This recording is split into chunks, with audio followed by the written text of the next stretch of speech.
Hi friends, my name is host Eric. I'm the host of Talking with Famous People and your internet guy on the scene.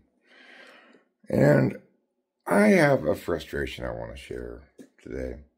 And that frustration is an old frustration of mine. I want to explain why it's maybe the most frustrating thing of all. But first I'm going to share a few comments. This one about my video on evolution status, Darwin punctuated equilibrium and equilibrium in the Cambrian explosion. He says, you're reading off a Wikipedia page on punctuated equilibrium. Well, sure, because it's simply describing the extant, the current thoughts on the matter by various people, right? I can't even pronounce half the important terms in the article. Indicating your lack of familiarity with key concepts. That's not what not being able to pronounce something says. It tells you that a person learned it by reading it rather than hearing it. So that's true. I learned all these terms by reading them. That you would consider my pronunciation to be indicative of a lack of familiarity with key concepts is insane, especially since you followed up with, if your level of understanding of evolution is this thin, which you never established at all, you established my pronunciation of certain words was incorrect. And I'm not even sure if you established that, but let's take it for granted that you did. I highly doubt you're making any points of substance. Well, good job you having extreme doubts about have not heard me make, apparently. So I made points in this, but you chose not to evaluate them on their merits. That's the kind of shit I get in terms of comments on my evolution videos. Frank Rogers says this malarkey, which I don't even know what the hell he's trying to do here with this. Evolution is the pass-fail trial of ideas. You can make the argument evolution is the modern understanding of creationism, as neither define the source, only describe it. The problem with evolution is not a failure to define the source. It does define that. It's failure to define the mechanism by which the source becomes the new species. And then he said, in my opinion, creation and evolution are two words for the same thing. At the end of the day, we're all fish. What is that supposed to mean? I mean, I don't even... What kind of... What is going on in this person's head? Then Cruz says a common thing I hear, which is a reasonable enough question, but I just hear it so often. Don't we consider a theory to be the best explanation of a phenomena? No, we consider a theory to be a posited explanation of something. Whether or not we affirm that theory or negate it depends on whether it validates, according to this, criteria of science, that it makes predictions, and that when you test those predictions, you get the predicted result. Science.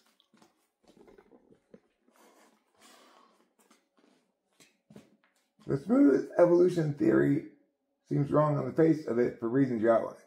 Stability is the norm, not the exception. The punctuated equilibrium arguments seem closer to what you're discussing here. No, what I was discussing is how evolution is, it's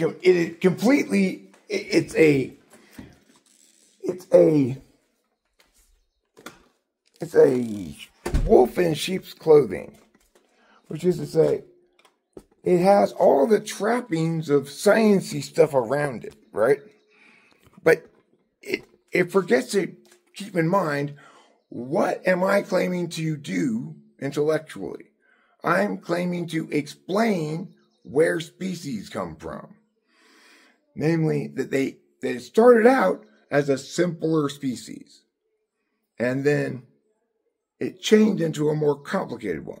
Punctuated equilibrium says that because all the evidence shows things are not always evolving, that in fact, most things are in evolutionary stasis for the vast duration of their species' existence, or even according to the most evolution-friendly reading of any kind of fossil record. Well, then I guess it must have happened real quick. No.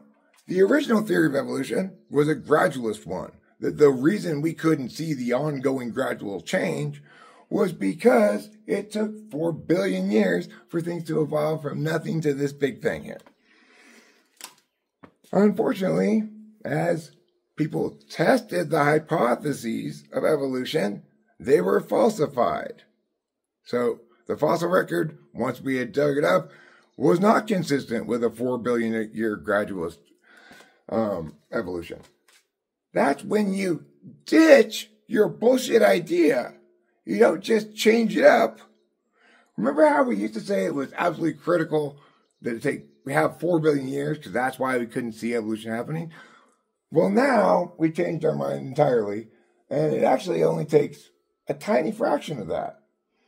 We see in the Cambrian explosion, shit tons of species all arriving and completing their evolutionary arc all within 10 million years or so.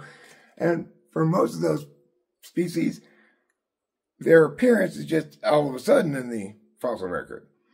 You can create a branching fossil record backwards if you want to be creative, I guess. You can say, well, here's some more primitive creatures that came in the fossil record, but pause. But the whole linkage between these purportedly less developed organism forms and later more developed organism forms is all just a bunch of question begging. They're saying, well, of course it's got to be, because after all, evolution's right. It's the best explanation we have. The best explanation we have is not relevant to anything, right? Because explanations don't come in varying degrees of good. There aren't like bad explanations, good explanations, great explanations. There are correct and incorrect explanations.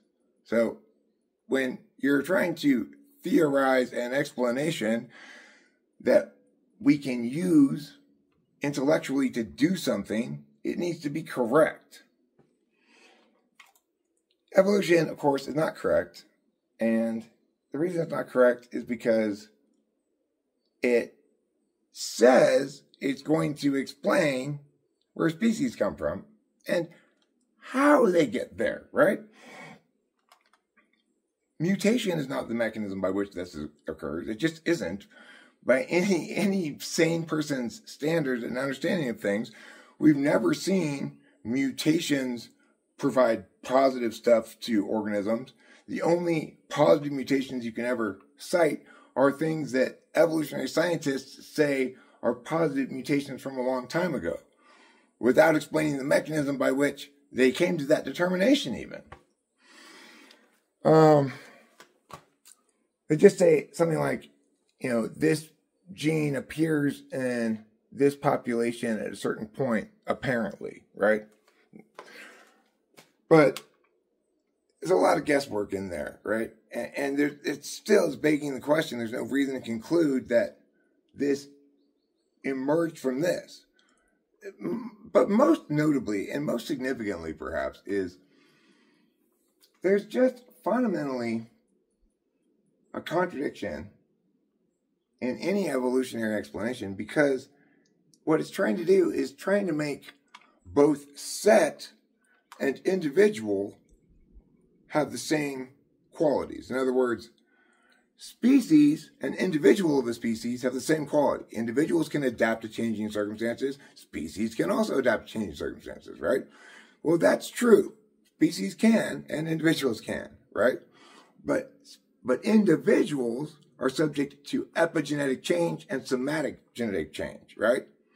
Whereas species are not subject to either of those things. They're subject to epigenetic sickening, which is to say, if somebody who has a mutation which is necessarily deleterious, and they experience not enough harm from that to be impactful, to select against them, right? To cause them to die, or to not be able to reproduce, or to die before they reproduce, or something like that, right? Then, of course, that sickness, the genomic sickness, won't enter and grow into the species genome. But, of course, if it doesn't kill them, then it has the possibility of doing so. Stuff like sickle cell anemia is an example of that, right? So definitely is epigenetic change, but it just sickens the genome because all selection processes are against things that vary too widely from the normal expression of the genome. Nothing's going to vary in any way that's positive from the genetic signature of the species. There's no way to mutate up yourself a nice functional third eye or whatever. It just doesn't make any sense. Somatic genetic change, equally always deleterious. Like I have somatic genetic change from cigarette smoking, some of which may be epigenetic, which is to say heritable. But somatic, the somatic genetic change is the non-heritable kind, right? So the thing is, regarding the set and individual, we define species, if we're going to define it meaningfully, as able to produce reproductively viable offspring with another member of that same species. So in other words, we define a species as ducks are all ducks because when they mate with other ducks, they make more ducks. So how are we possibly going to have that now it be the case that it's also the case that this species that we define as ducks that make more ducks is sometimes they don't make more ducks. They make something that's an intermediate stage between a duck and something else, which is to say, has a different genomic signature, perhaps a different number of chromosomes even, for God's sake. The fact that we've never seen anything like this ever in any experimental data whatsoever, that over 70,000 generations of fruit flies, they're still all totally fruit flies, despite all this pressure, selection pressure, to differentiate them from one another. The genomic signature of the species remains the same. So what have evolutionary scientists done with this shocking reality, right? Hold on, did Eric just say we define species as if two ducks make another duck, then all three of those are the same species? If we define it like that, then that's shocking because obviously the species that can't then also not do that's you've already established the job of what species as a term is doing, and then you've changed it. It's an equivocation fallacy. You might say, well, Eric, so what do they do about it? What do the evolutionary scientists do? They don't define species anymore. They refuse to define it in any testable way. So at that point, now they don't even have an operationalizable meaning for the word species, and yet evolution still claims to explain how species came about, the mechanism by which they came about.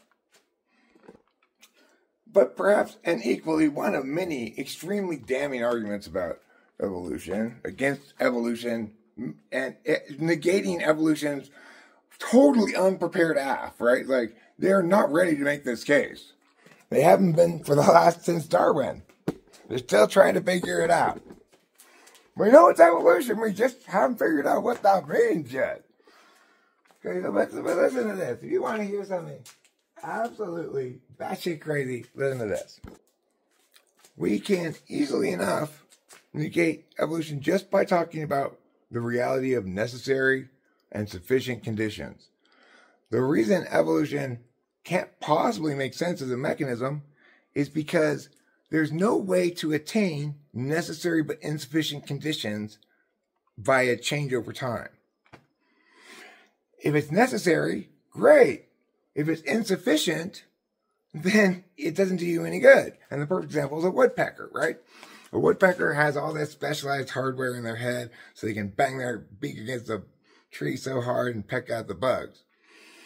There's no way for them to get that specialized mechanism because until it's powerful enough to peck through the wood, they could only attain necessary and never sufficient conditions. So there's no reason for them to continue evolving in that direction since they're not getting more bugs out being part way through it, right? Like being able to peck just a little bit harder than birds that don't peck wood at all is not going to cut it. And it's not going to move you to pecking harder and harder and harder because you can't get any bugs until you can peck hard enough to get through the wood. So this reality of necessary and insufficient conditions, we can come up with myriad examples in the animal kingdom of situations like the woodpecker where to have evolved into this would have required them to evolve through a period of necessary but insufficient conditions. Nothing's going to drive, even if you imagine some arbitrary imaginary force driving things other than selection against, right? And note, selection against, it involves no mutation and does not explain increased complexity over time. It involves killing mutations.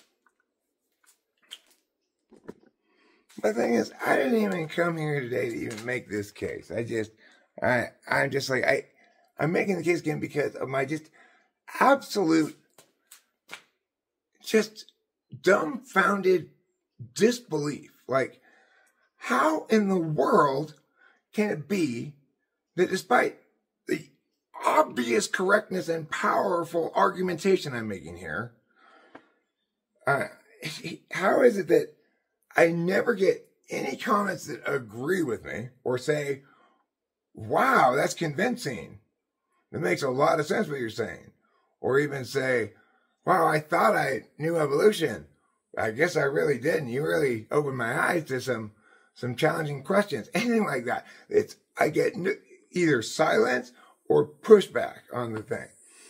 And how is it that there are all these scientists, people, professors at universities? Jordan Peterson is an evolutionary psychologist. He explains why psychology is the way it is by saying, because it helped hunter-gatherers in some way. It's complete fucking hooey. How is it that all these reportedly smart people are just oblivious to this reality? I don't know. And it's frustrating to me. Maybe somebody else can explain it. I cannot imagine, I just do not understand how it is that I am such a lone voice in the wilderness on this point. It's so obvious. Anyway, come at me in the comments all you want or whatever, but just for the love of God, if you just listen to what I say, nobody's ever come up with any good counter arguments to anything I'm saying. So, I don't know what to tell you.